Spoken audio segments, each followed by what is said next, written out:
ఓం నమో వెంకటేశాయ. జ్యోతిషరత్నాకరం ఛానల్కి స్వాగతం.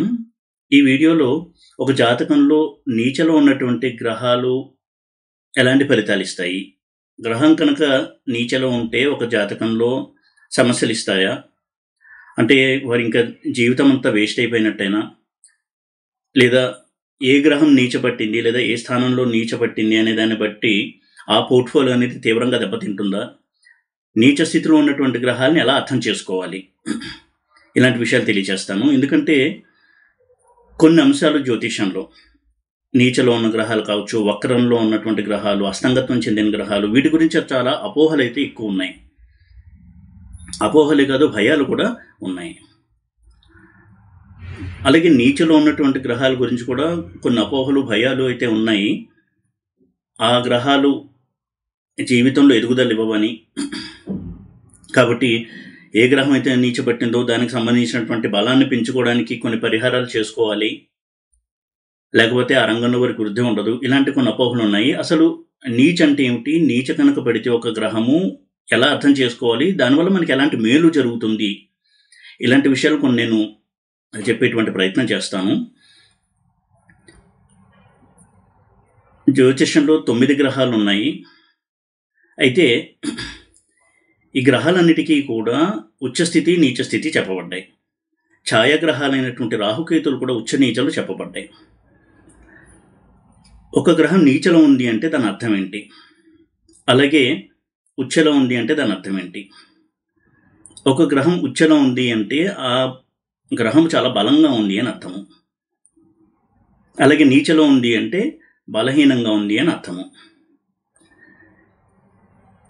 అయితే గ్రహం ఉచ్చలో ఉన్నంత మాత్రాన అది చాలా పాజిటివ్గా ఉంది అని అర్థం కాదు, నీచలో ఉన్నంత మాత్రాన నెగిటివ్గా ఉందని అర్థం కాదు.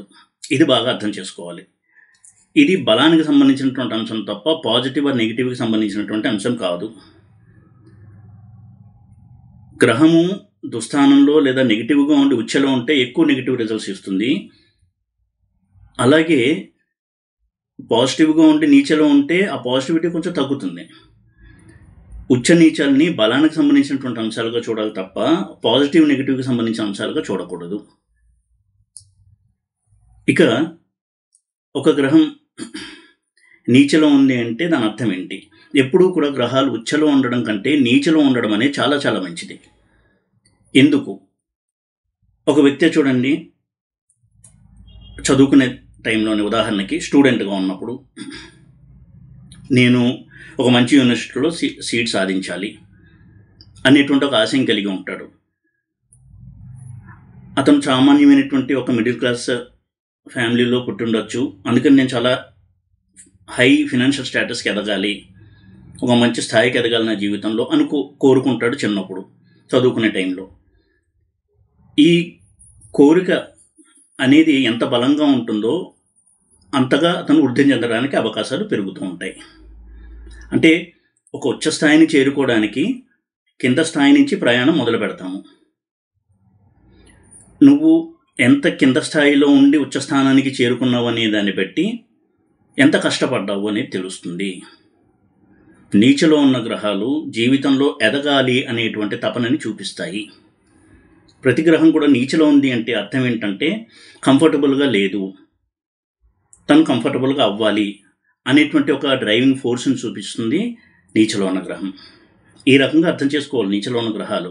ఉదాహరణకి కెరీర్కి సంబంధించినటువంటి ప్లానెట్ కనుక, జాబ్కి సంబంధించినటువంటి ప్లానెట్ కనుక నీచలో ఉన్నట్టయితే వారు చాలా చిన్న స్థాయిలో వాళ్ళ కెరీర్ స్టార్ట్ చేసి చాలా చిన్న స్థాయి ఉద్యోగిగా చేరి అంచెలంచెలుగా ఎదుగుతూ చాలా ఉచ్చ స్థాయికి చేరుకుంటారు. ఇలాగా ఆ జాతకుడికి జీవితం పట్ల ఒక భయము, ఒక జాగ్రత్త, బాధ్యత ఇవన్నీ తెలియచేస్తాయి నీచలో ఉన్న గ్రహాలు. అది ఏ అంశమైనా కానీ, అది ఎడ్యుకేషన్కి సంబంధించి కావచ్చు, కెరీర్కి సంబంధించి కావచ్చు, వివాహానికి సంబంధించి కావచ్చు, సంతానానికి సంబంధించి కావచ్చు, ఎందులో అయినా సరే ఏరియాస్ ఆఫ్ ఇంప్రూవ్మెంట్ అంటాం కదా, అంటే మనని మనం మెరుగుపరుచుకునేటువంటి రంగాలు, వాటిని సూచిస్తాయి నీచలో ఉన్న గ్రహాలు. వివాహానికి సంబంధించిన గ్రహం నీచ పట్టింది అంటే అర్థము మీ ఇద్దరి మధ్య ఉన్నటువంటి అండర్స్టాండింగ్ మీద ఎక్కువగా దృష్టి పెట్టాలి, దాని మీద వర్క్ చేయాలి, కృషి చేయాలి. అలా చేస్తే ఆ బంధం అనేది మరింతగా ఆరోగ్యవంతంగా ఉంటుంది, హెల్తీగా ఉంటుంది అని తెలియచేస్తాయి నీచలో ఉన్న గ్రహాలు. ఇదే ఉచ్చలో ఉన్న గ్రహాలు దీనికి ఆపోజిట్. ఉదాహరణకి ఒక జాతకుడికి జాబ్కి సంబంధించినటువంటి గ్రహం ఉచ్చలో కనుక ఉన్నట్టయితే ఎప్పుడు కూడా చాలా మంచి అకాడమిక్స్తో పాస్ అయ్యి ఉదాహరణకు ఐఏఎస్ వంటి పదవి పొందుతారు. ఆ ఉచ్చలో ఉన్న గ్రహం ఏం చేస్తుంది అంటే ఎప్పుడైతే ఉచ్చలో ఉంటుందో ఈ సెల్ఫ్ కాన్ఫిడెన్స్ ఇవన్నీ ఎక్కువగా ఉండడం వలన చాలా పొరపాట్లు కూడా చేస్తారు. ఈ ఉచ్చ గ్రహం వలన ఎన్నో పొరపాట్లు, అతి విశ్వాసం, మితిమీరిన ఆత్మవిశ్వాసం ఇవి ఇస్తాయి ఉచ్చలో ఉన్న గ్రహాలు. నీచలో ఉన్న గ్రహాలు బాధ్యత, భయము, డౌన్ టు ఎర్త్ అంటాం కదా, అంటే నేల మీద నడవడము, ఇటువంటివన్నీ నేర్పిస్తాయి నీచలో ఉన్న గ్రహాలు. ఇది వినడానికి కొంత కొత్తగా విడ్డూరంగా అనిపించవచ్చు, కానీ నీచలో ఉన్న గ్రహాల యొక్క ప్రాపర్టీ ఇది. ఎప్పుడూ కూడా చూడండి, ఒక బాధ్యత మన ఎదురుగా ఉంది అన్నప్పుడు ఆ జాతకుడు చాలా జాగ్రత్తగా ఉంటాడు, ప్రణాళికలు రచించుకుని తన జీవితంలో ముందుకు వెళ్తాడు. ఒక కుటుంబాన్ని పోషించిన బాధ్యత ఒక వ్యక్తికి ఉంది అంటే ఆ భయం ఉంటుంది, ఆ బాధ్యత ఉంటుంది వారి మనసులో. అడుగులు చాలా జాగ్రత్తగా వేస్తారు. ఈ భయము, ఈ బాధ్యత అనేవి అభివృద్ధికి స్టెప్పింగ్ స్టోన్స్ అంటాం, అంటే పునాదిలాగా ఉపయోగపడతాయి. అటువంటి పునాదుల్ని ఇస్తాయి నీచగ్రహాలు. ఆ పదం నీచాన్ని పెట్టినంత మాత్రాన అదేదో చెడు అని అనుకోకూడదు.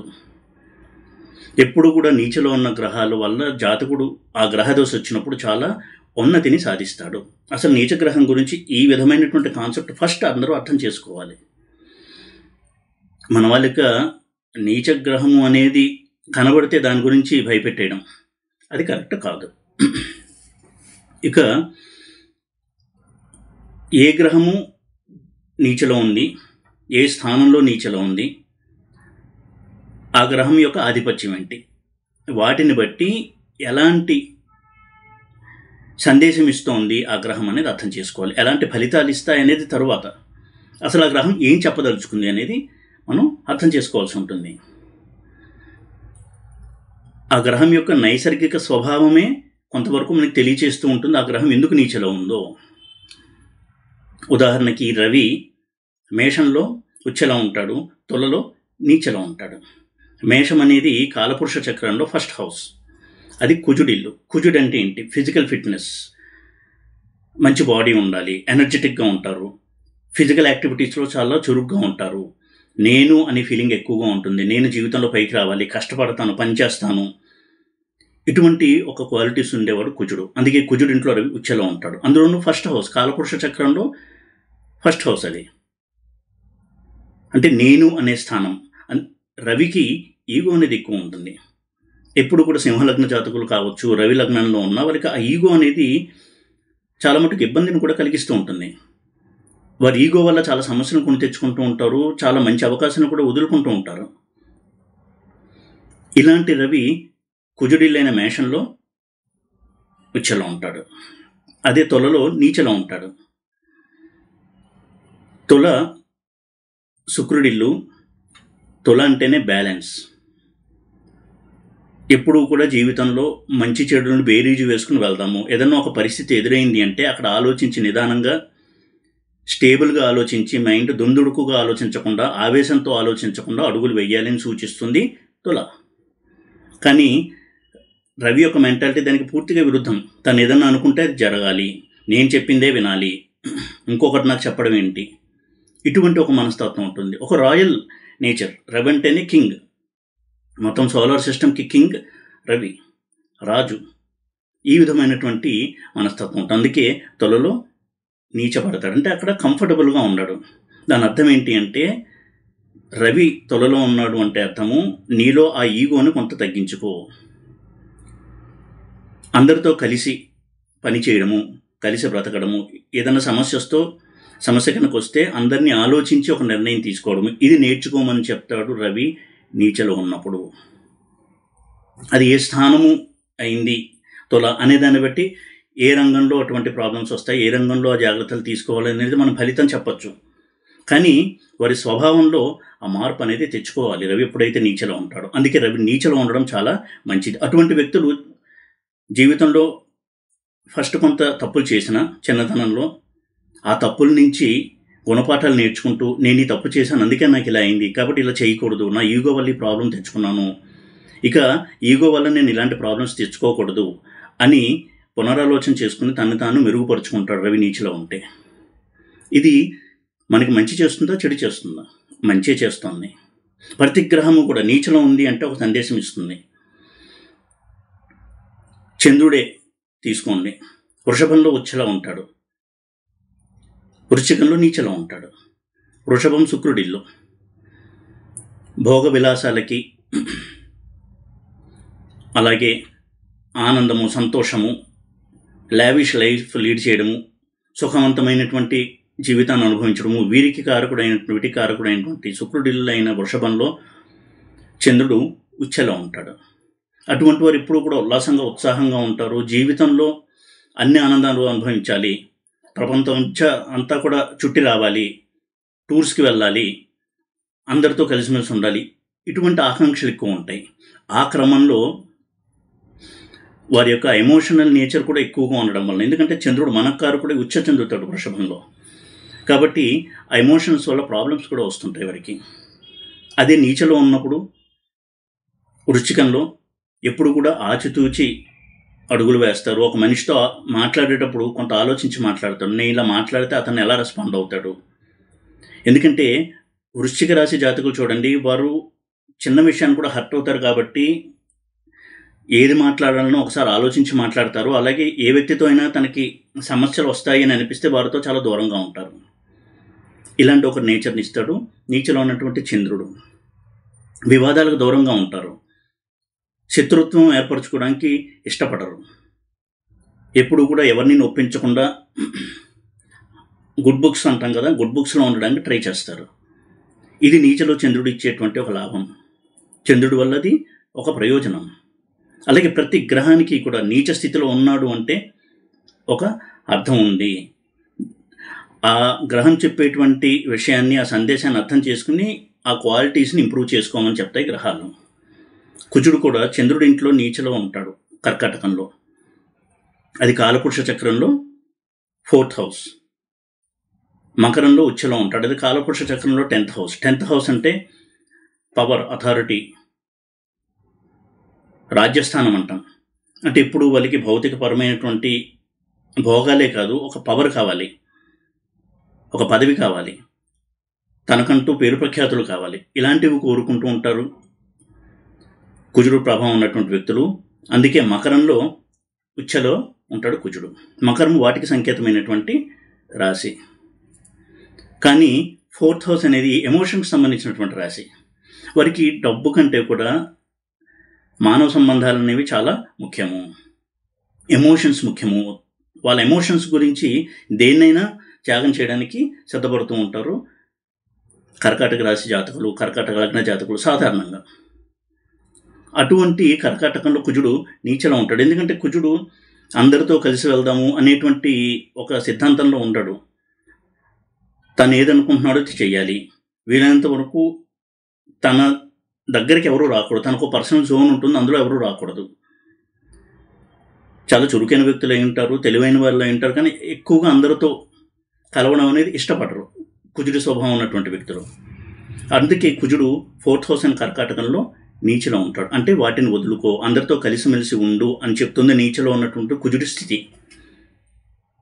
అది కనుక ప్రాక్టీస్ చేసుకున్నట్టయితే కుజుడు నీచలో ఉండడం వల్ల వీరికి చాలా మేలు జరుగుతుంది. అటువంటి మెసేజ్ ఇస్తుంటాడు కుజుడు. కలుపుగోలుతనం అంటాం కదా, అది నేర్చుకోవాలి కుజుడు నీచలో ఉన్నవారు. అలాగే బుధుడు కన్యలో ఉచ్చలో ఉంటాడు, మీనంలో నీచలో ఉంటాడు. కన్య అనేది కాలపురుష చక్రంలో 6th హౌస్, అలాగే మీనం అనేది కాలపురుష చక్రంలో 12th హౌస్. ఎప్పుడైతే 12th హౌస్లో నీచలో ఉంటాడో బుధుడికి ఎప్పుడూ కూడా తెలివితేటలు, పుష్కలంగా ఉంటాయి, సుఖపడాలి, ఆనందమయంగా జీవితాన్ని జీవించాలి, ఇలాంటి ఆకాంక్షలు ఉండేటువంటి ప్లానెట్ బుధుడు. ఎప్పుడు కూడా సరదాగా, ఉత్సాహంగా, ఉల్లాసంగా, హ్యూమరస్గా, అంటే హాస్య చతురతతో ఉండాలి అని కోరుకునేటువంటి వ్యక్తి బుధుడు. అందుకే తన స్వక్షేత్రమైనటువంటి కన్యలో ఉచ్చలో ఉంటాడు. వేరే వాళ్ళ ఇంట్లో కూడా ఉచ్చలో ఉండడు. మీనము కాలపురుష చక్రంలో వ్యయస్థానము, ఆధ్యాత్మిక చింతనకి, పరోపకారానికి, త్యాగానికి, ఇటువంటి వాటికి నిదర్శనం 12వ స్థానమైనటువంటి మీనం. బుధుడు ఎప్పుడూ కూడా వాళ్ళు సుఖంగా ఉండడానికి ఏం చేయాలి, వాళ్ళు చెడ్డవాళ్ళు కాదు, దుర్మార్గులు కాదు, కానీ ఎంతవరకు తాను ఎలా పైకి వస్తాడు, తాను ఎలా ధనాన్ని సంపాదిస్తాడు, తాను ఎలా వృద్ధిలోకి వస్తాడు, ఇలా ఫోకస్డ్గా ఉంటారు. మీనము తన గురించి కాకుండా చుట్టూ ఉన్న వారి గురించి ఆలోచించేటువంటి రాశి మీనం.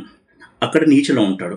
బుధుడు నీచలో ఉన్నాడంటే అర్థము నీ స్వార్థాన్ని పక్కన పెట్టి ఇతరుల గురించి కూడా ఆలోచించడం నేర్చుకో అనే మెసేజ్ ఇస్తుంది బుధుడి నీచ స్థితి. ఇది కనుక అలవాటు చేసుకున్నట్టయితే బుధుడు చాలా మంచి రిజల్ట్స్ ఇస్తాడు.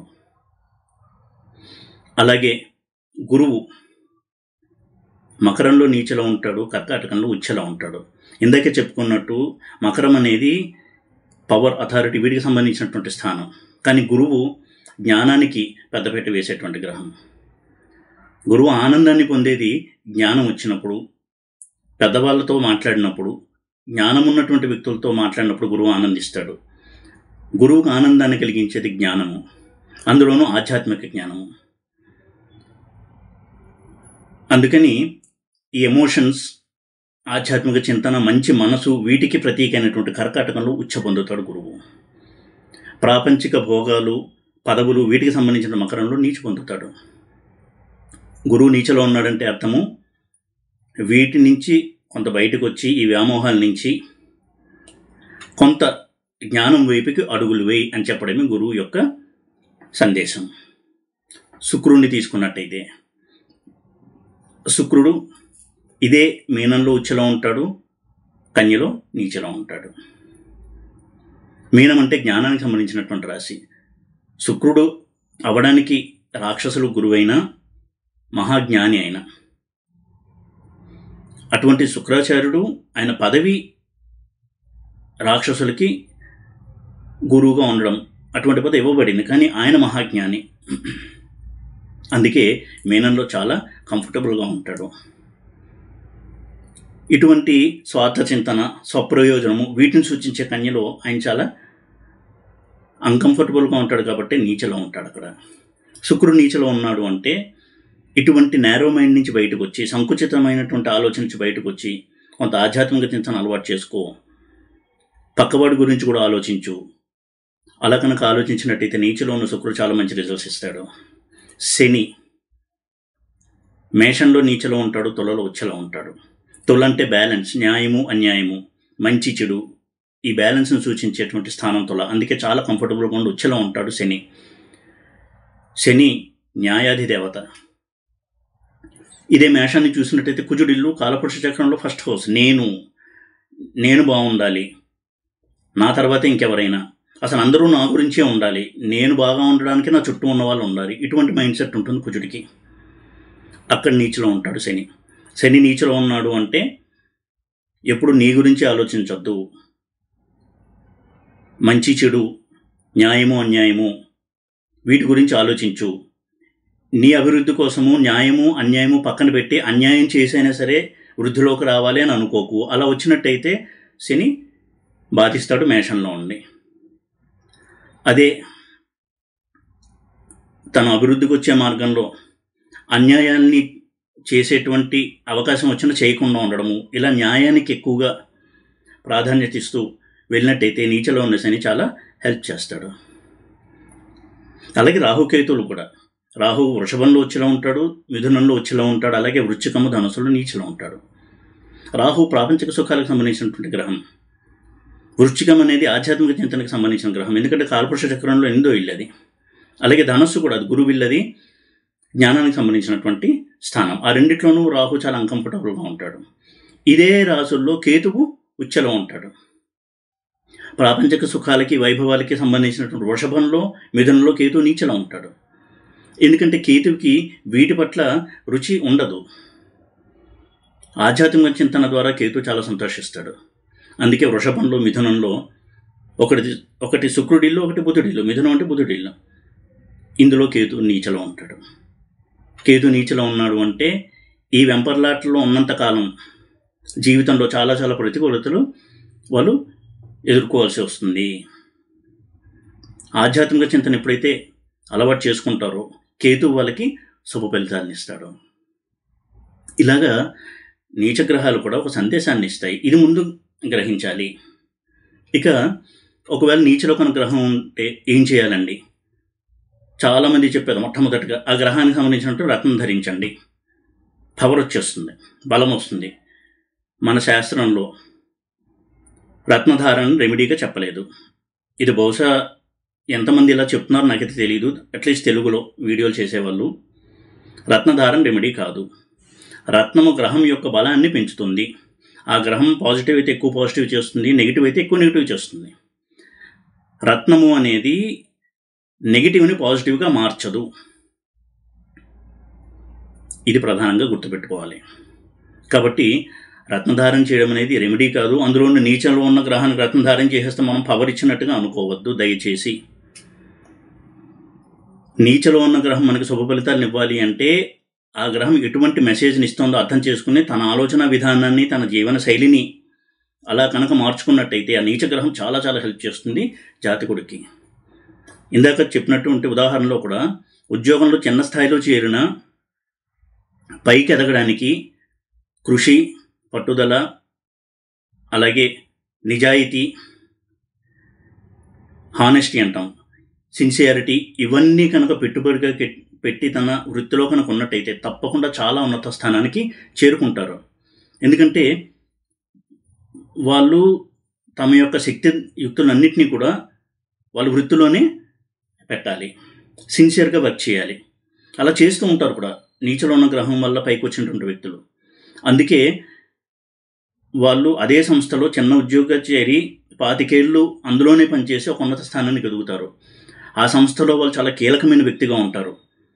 ఆ సంస్థ డైరెక్టర్ కూడా వీళ్ళ దగ్గర నుంచి సలహాలు తీసుకుంటూ ఉంటారు. ఎందుకంటే వారికి అంత అనుభవం ఉంది, విచక్షణ ఉంది. అందులోని శని కనుక నీచలో ఉండి వృత్తికి సంబంధించిన స్థానంలో ఉంటే చాలా అద్భుతమైన రిజల్ట్స్ ఇస్తాడు. ఆ సంస్థలో అందరూ కూడా వీరిని ఒక ముఖ్యమైన వ్యక్తిగా చూస్తారు. పిల్లర్, ఒక మూల స్తంభంలో ఉంటారు ఆ సంస్థకి వీరు. ఎందుకంటే ఎన్నో ఆటుపోట్లు చూసి అప్పుడు కూడా నిలబడి ఉద్రేకపడకుండా ఆలోచించి సరైన నిర్ణయం తీసుకుంటారు వీళ్ళు. ఆ అలవాటు ఉంటుంది వీళ్ళకి, ఆ అనుభవం ఉంటుంది. ఇంత మంచి చేస్తాయి నీచ గ్రహాలు.